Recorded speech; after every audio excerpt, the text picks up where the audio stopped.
So a statement on these row echelon and reduced row echelon forms.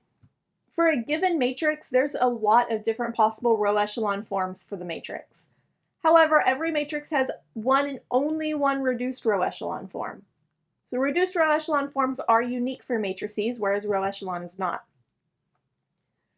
And even though there may be a lot of different possible row echelon forms for the matrix, every one of those will have the same number of pivots, and they will be in the exact same locations as they were in all of the others. So now we're going to look at this idea. Two matrices are equivalent if and only if they can be reduced to the same row echelon form.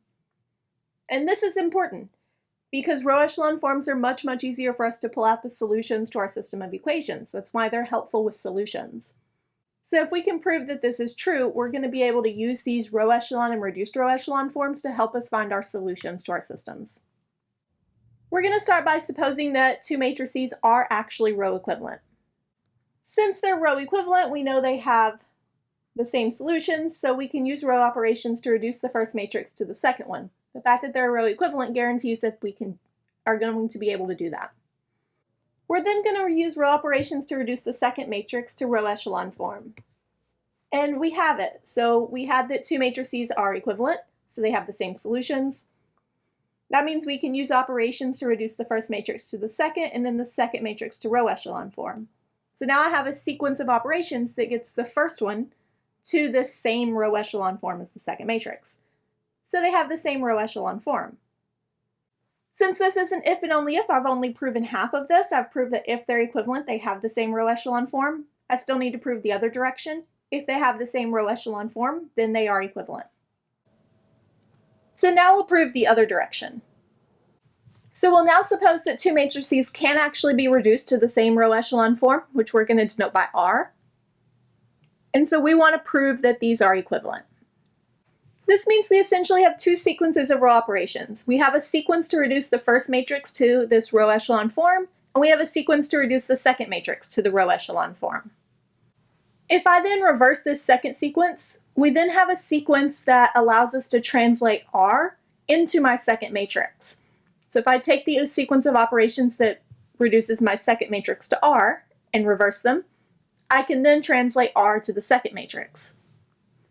So now I have a set of row operations that gets me from the first matrix to R to the second matrix. So they have to be row equivalent. Let's look at one last example with reduced row echelon form. So I want to find all the possible non-zero row echelon forms of a 3x3 matrix. So non-zero just means I'm going to exclude the case where every single entry in the matrix is a 0. I'm going to use a square to represent any non-zero number and a star to represent any number, including 0. So the key to this is to try to think about how many pivots that we have. We only have 3 columns, so we can have 1, 2, or 3 pivots. Let's start with 3.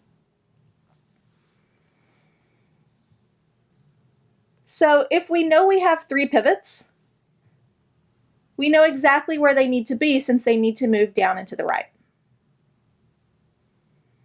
Everything below pivots needs to be a 0, and above them can be anything we want for row echelon form.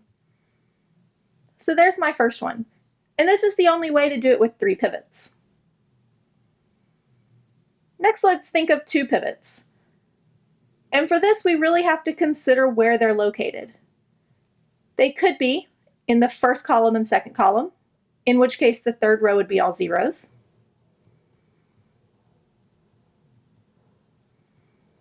They could also be in the first column, in the third column. We would need zeros below and anything above. It could be in the second and third columns. We need zeros in front of them and below them, and then anything above and to the right. So that's all of the ways to do 3 and all of the ways to do 2. Now we need to consider the ways to do 1. It could be in the first row, the first column. It could be in the second column. and it could be in the third column.